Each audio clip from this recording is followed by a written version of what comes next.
Indonesia Tengah, Radio Republik Indonesia ND menghadirkan Warta Berita.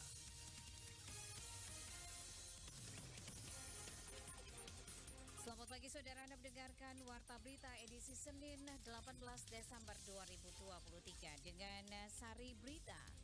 Pentingnya alternatif wisata tematik di Labuan Bajo. BRI Cabang ND salurkan bantuan sembako ke panti ODGJ. Bersama saya Leli Kara, kita ikuti segera berita selengkapnya.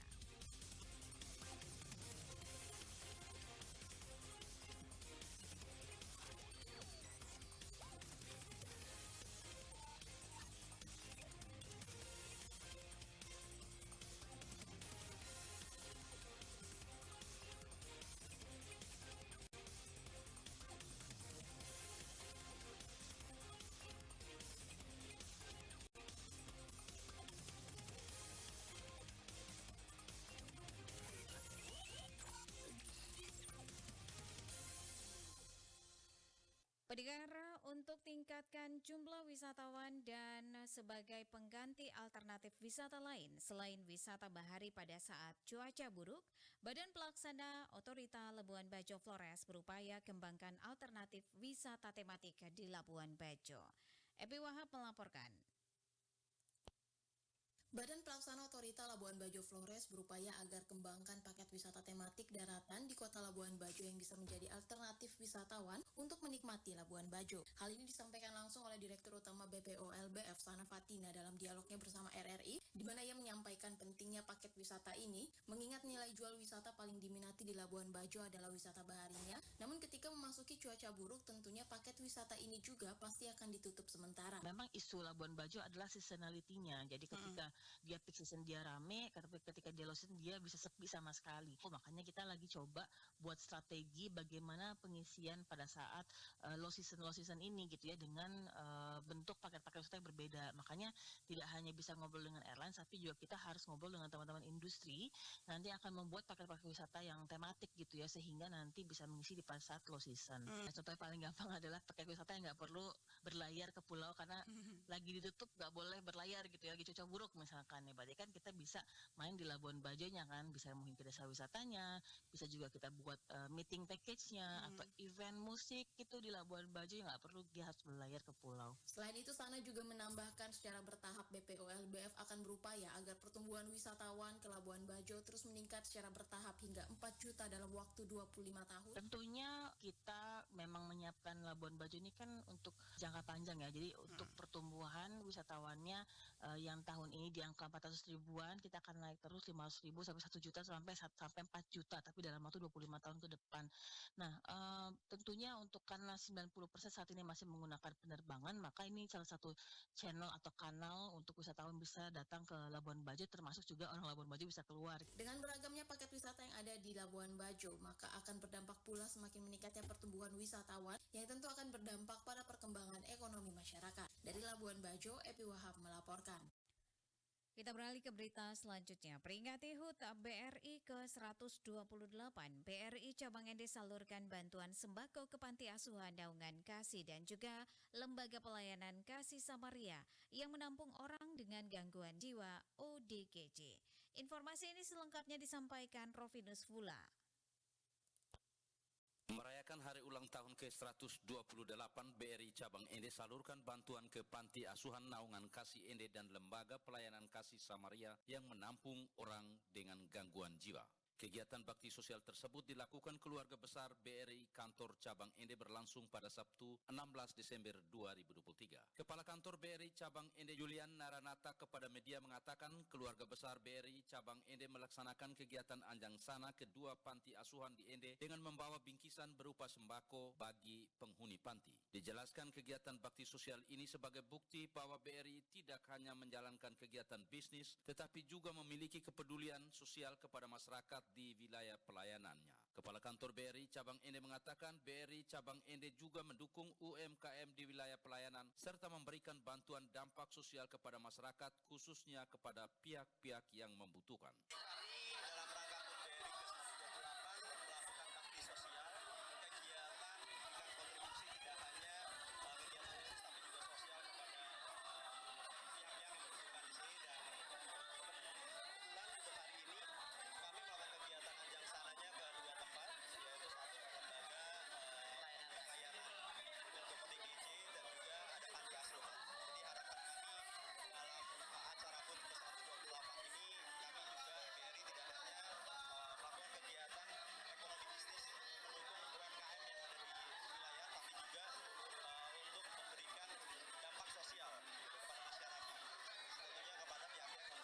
Di hari ulang tahun ke-128, pimpinan BRI Cabang Ende mengharapkan kepada seluruh nasabah untuk terus meningkatkan saldonya. Dijelaskan dengan meningkatkan saldo, tentu BRI memberikan kesempatan kepada para nasabah untuk mendapatkan hadiah di beberapa kegiatan BRI, seperti BRI Festival dan Panen Hadiah Simpedes. Sementara pimpinan Lembaga Pelayanan Kasih Samaria, Katarina Deno, menyampaikan terima kasih kepada BRI Cabang Ende yang telah peduli dengan ODGJ di Panti Pelayanan Kasih Samaria. Kami semua merasa bahagia, sukacita karena kasih Bapak Ibu dari BRI sudah mengunjungi kami.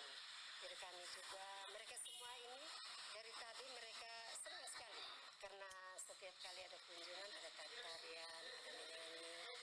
Jadi itulah hiburan untuk mereka. Mereka ini saat ini mereka butuh hiburan, butuh kasih dari kita semua, khususnya tadi bapak-bapak ibu dari BRI juga luar biasa mereka datang untuk merayakan ulang tahun BRI. Katarina Deno mengatakan di Panti Pelayanan Kasih Samaria saat ini seluruh penghuni membutuhkan hiburan dan kasih dari semua dan lebih khusus kepada keluarga besar BRI Cabang Ende yang sangat luar biasa sudah datang dalam acara hari ulang tahun BRI ke-128 tahun 2023. RRI Ende Rufinus Fula melaporkan.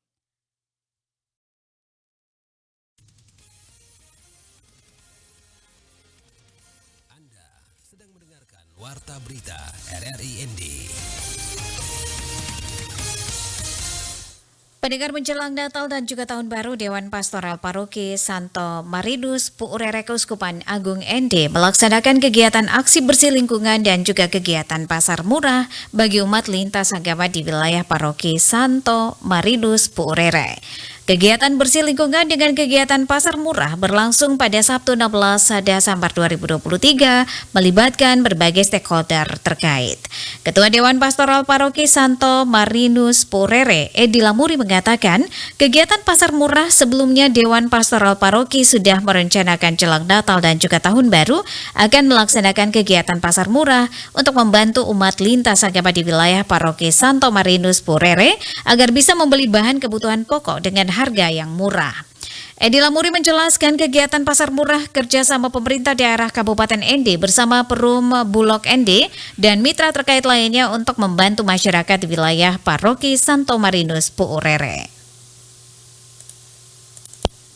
Sampah-sampah plastik itu dikumpulkan dan dibuang, kemudian ada sampah-sampah yang dapat rusak, itu misalnya macam daun-daun apa itu dikuburkan dalam tanah supaya menjadi pupuk. Ini kegiatan rangkum dalam kegiatan satu kali kami gabungkan sekali dalam rangka persiapan Natal dan Tahun Baru. Natal 2023 dan Tahun Baru 2024. Mengharapkan bahwa seluruh umat pasti akan menyiapkan diri yang sebaik-baiknya untuk menyambut Natal dan Tahun Baru tahun ini. Itu pertama. Dan yang kedua, bahwa umat kami dapat dibantu membelanjakan uangnya dengan uang yang terbatas, material yang ada ini.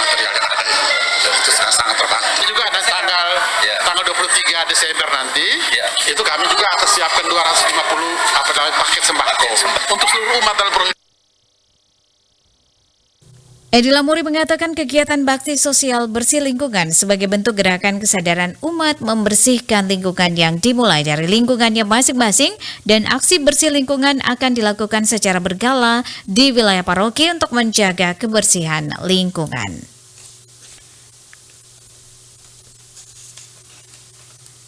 Menawarkan konsep keluarga dengan desain perabotan dan tata ruang yang ramah anak, Binavasio Cafe hadirkan menu lengkap untuk pengunjung. Informasi selengkapnya disampaikan Rosa Dalima. Terus kita di sini ada kafe, bisa inongki sambil minum-minum kopi atau minuman kekinian gitu yang segar-segar, mocktail.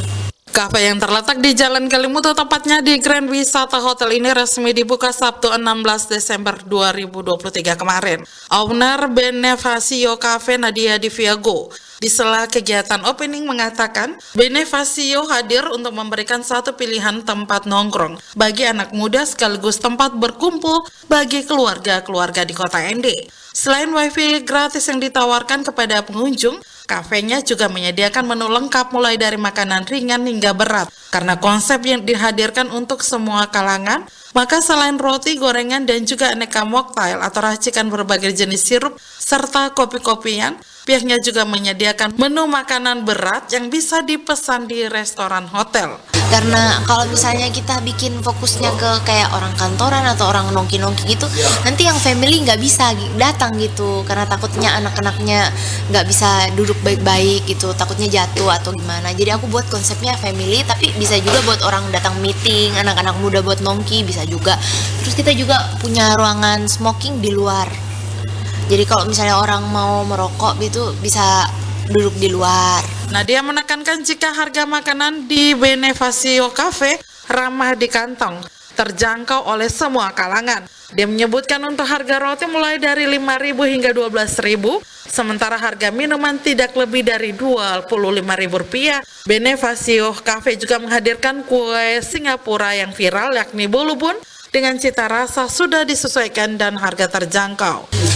Untuk sekarang yang ada di kafe rata-rata roti sama cake kekinian gitu.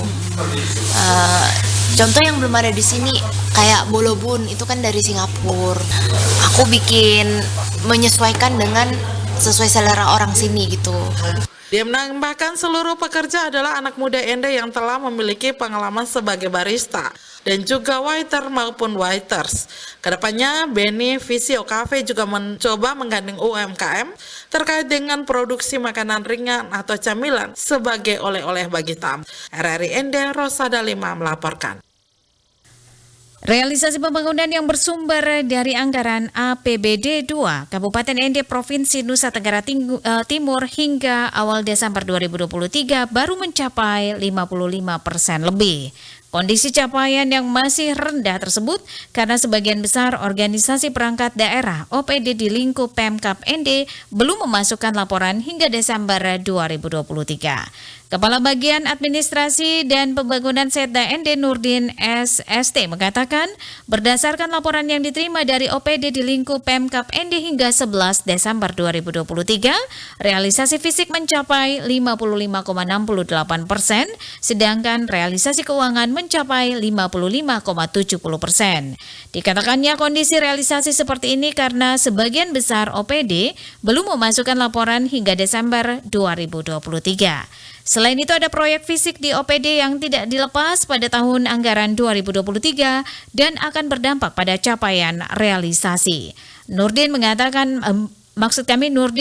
bahwa organisasi perangkat daerah di Ende sebanyak 53 ditambah 1 Badan Layanan Umum Daerah BLUD, dan dari jumlah tersebut ada OPD yang baru melaporkan capaian hingga bulan Oktober 2023. Nurdin mengatakan jika setiap OPD melaporkan capaian hingga Desember 2023, maka capaian realisasi diperkirakan sudah bisa mencapai 80% lebih.